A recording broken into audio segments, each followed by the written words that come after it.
di leen nuyu di leen jaajëfal Mouhamed Wagué laa tudd cellule coordonnateur cellule Soningra ñu ngi remercier presse bi di leen jaajëfal di leen sant di remercier COSER tamit départemental ñi ngi ñoo xam ne ñoom dañoo ñëw tey soutenir ñu di remercier ñi fi képp koo xam ne teew nga fi tey ñu ngi remercier bépp Soninké boo xamante ne yaa ngi yeewoo Sénégal di yeewoo diaspora bi suñuy point de presse bi tey mu ngi tënk si loo xamante ne dafa naqari képp koo xamante Soninké nga biir réew mi ak biti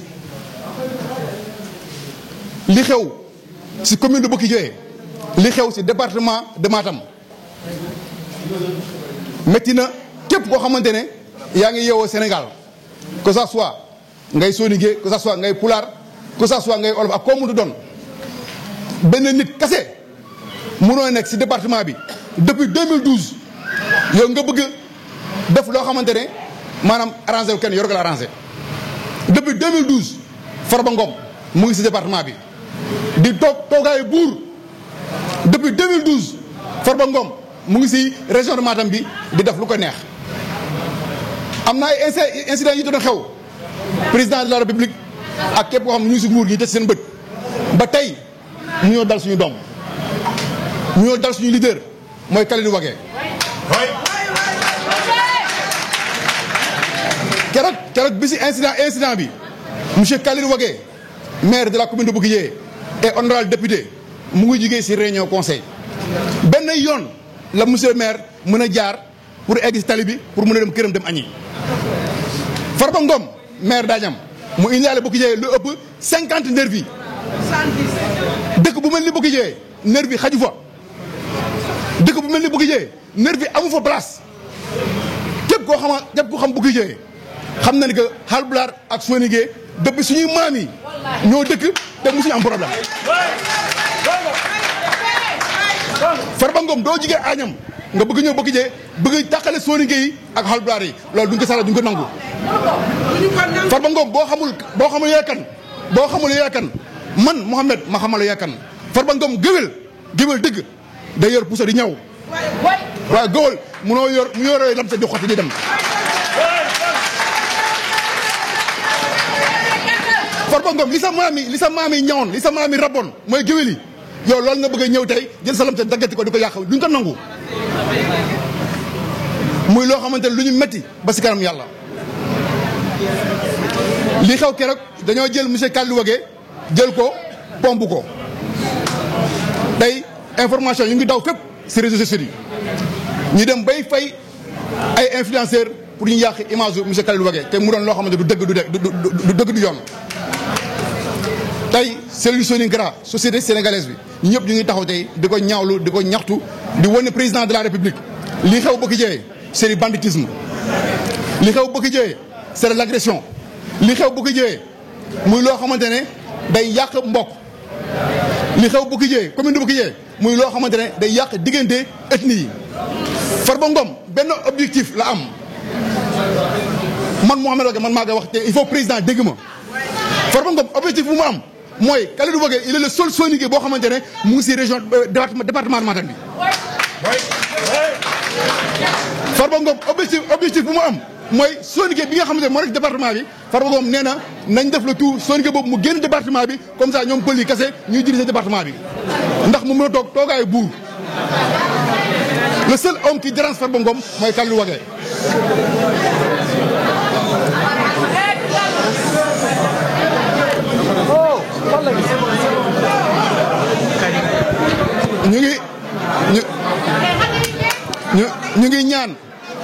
ñu ngi ñaan mbokku sénégalais yi ñu ngi ñaan mbokku sénégalais yi di xamal président de la république lu musul am Sénégal bu ñu demee ba ne Sénégal démocratie amu fi Farba Ngom moo tax problème xeet bu amee Sénégal Farba Ngom moo tax nit ñi bu ñu demee ba xeet yi commencé am jafe-jafe Farba Ngom moo tax toogaay buur bu mu bëgg a toogee Sénégal loolu mooy ñàkk te dañ koy dindi ñu ngi xamal président de la République depuis 2012 ba léegi ñun Soninké yi jàppale nañ la si xam-xam jàppale suñu doole jàppale suñu suñu am-am jàppale si cadre yëpp dañoo bëgg président de la République nga xam ni que suñu ndaw yi am na ñoo xam ne ay diplômé lañu am na ñoo ay diplôme am nañ ay cadre am nañ lépp waaye lépp loo xamante ne maanaam waxante nga ak ñun ba léegi gisuñu dara monsieur le président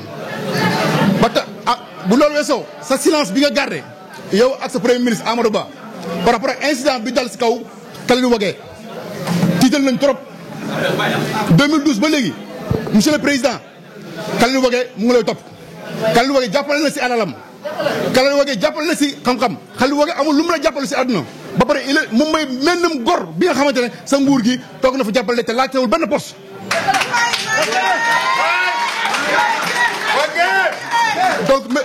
donc président de la République ñun Sony Gueye du Sénégal ñun doomu Sony Gueye du Sénégal la jeunesse Sony Gueye du Sénégal campagne 2024 incha allahu rabbi ñun ñoo lay teeru si àll bi ñun ñoo lay teeru si village Sony Gueye ñun ñooy jàppale Amadou Ba pour mu nekk candidat ñun ñooy jàppale Amadou Ba pour mu mën a am électorat mbir mii nii incident bii boo ci taxawul waxoog Farba Ngom tegoo ko place am sanctionné Farba Ngom par rapport loolu Amadou Ba dinañu fekk si àll bi te lu ñu war dinañ ko def. su ma gis président de la République Amadou Ba yow mi nga xam ne yow yaa premier ministre monsieur Amadou Ba je m'excuse maa ngi lay alerter au nom de tous les Sony Gueye du Sénégal surtout ndaw ñi bis boo jugee Dakar ñëw campagne si région yi ñun ñoo lay teeru ñoo lay taxaw si biir kër yi ñoo nekk si mbedd ñoo génne suñu yaay ak suñu papa yi ñoo leen yóbbu si urne yi ñu voté pour yow nga ne président de la République lii am bukki jëwee li nga xamante ne xew na fa boo ci taxawul monsieur le premier ministre di nga xam ne que village Sony Gueye vote sanction dina am ñoo moom suñu carte te dina métti léegi bu loolu weesoo ñu ngi ñaan képp koo xamante ne yaa ngi yow Sénégal suñu combat bi ñuy mën a nii nga jàppale ñu parce que combat Sénégal ñëpp la réew mi réew jàmm la réew mi réew Sëñ Touba la réew Mame Cheikh Ibrahima Fall la réew Cheikh Omar Foutiyou Tall la réew ñëpp la te ñëpp ko bokk ñu ngi ñaan nañu ñëpp jàppal combat bi ngir démocratie mën a dellu Sénégal ngir problème xeet bañ a am Sénégal Farba Ngom monsieur le président il faut nga sanctionner ko maa ngi jégalu ngeen baal ma. Merci. Aujourd'hui a été motivé par la volonté de la Sony et de la communauté soninké de dénoncer l'impunité que l'honorable député et maire de Bokeh Diao du nom de Kalidou Wagué a subi. J'estime que le moment est opportun aujourd'hui pour dénoncer cette attitude.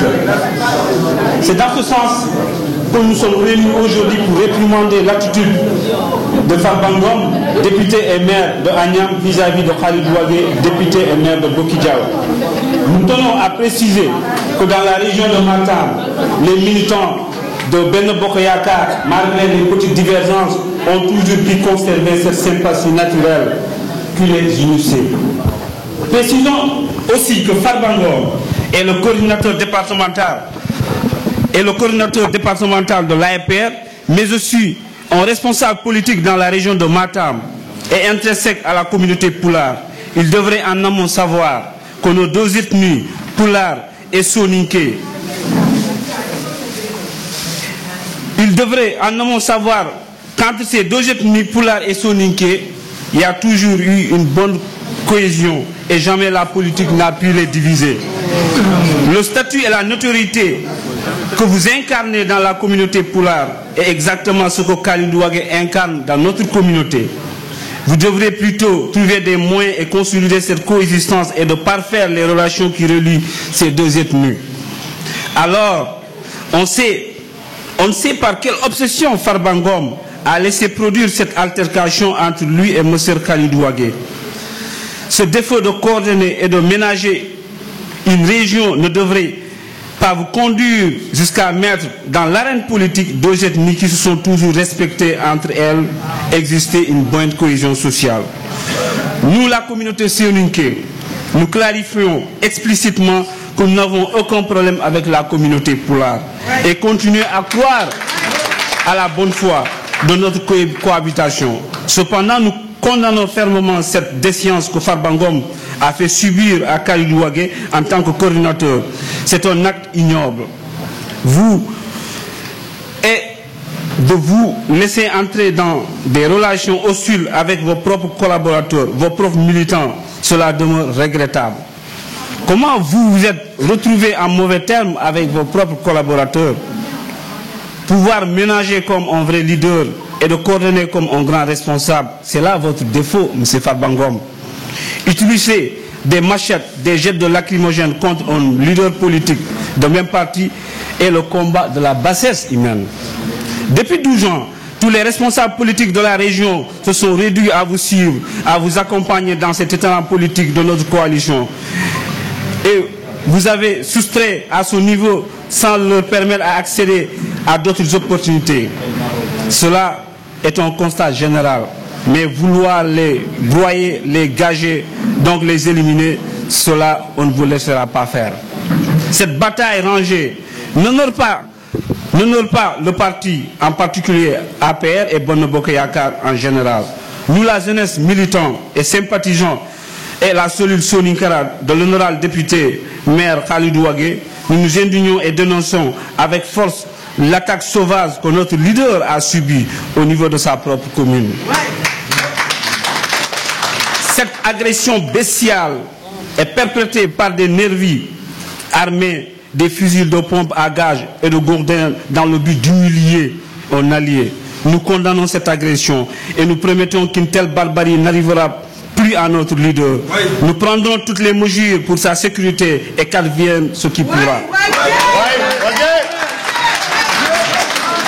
Nous disons que le silence de Amadou Ba nous inquiète depuis l'avènement de cet incident et nous n'avons entendu nulle part son intervention pour condamner cette attaque ignoble et honteuse. Nous invitons la coalition Benno Bokk Yakaar à saisir cette affaire et à la traiter avec rigueur.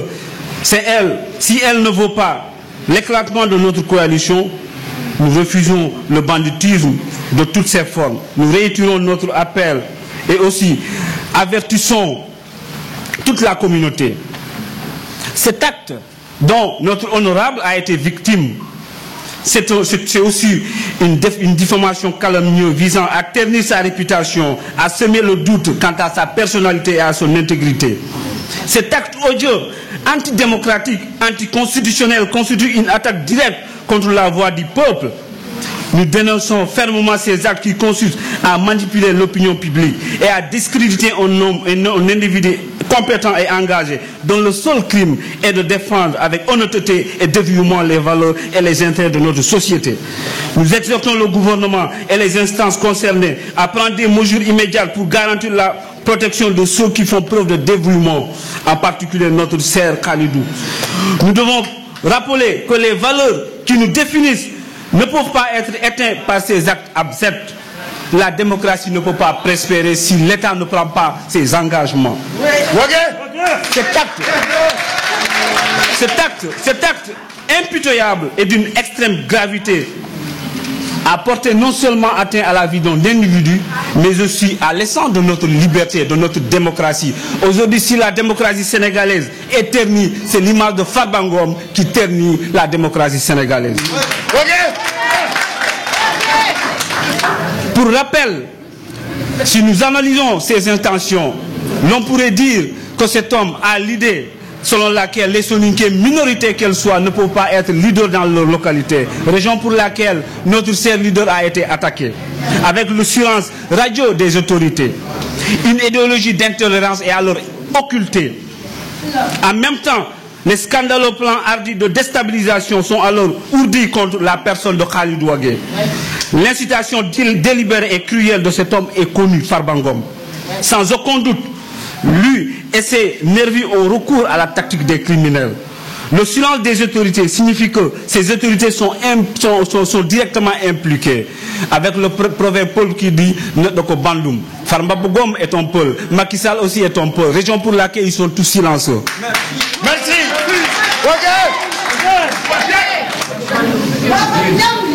Nous interpellons aussi le président Macky Sall en ce qui concerne l'emploi des Soninké.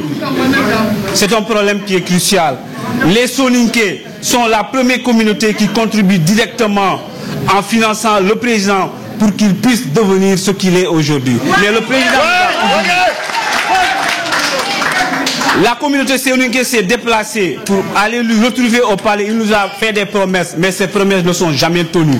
Nous avons des diplômés, nous avons des doctorants, nous avons des étudiants qui ont leur master, mais ils peinent à trouver de l'emploi. Nous interpellons le président Macky Sall et le candidat Amadou Ba de prendre leurs responsabilités, de trouver des solutions radicales pour arrêter ces hommes qui abusent de leur pouvoir et en font ce que bon leur semble. Sachez que cet acte que M. Farba Ngom a fait subir à M. Khalidou Wagué doit être condamné et nous entendons des excuses du député Farbangom à l'égard de M. Khalid Ouagué. Pour espérer un retour d'un accommodement entre les deux leaders et continuer à acheminer pour la victoire de notre candidat. Je vous remercie. Merci Ouagué.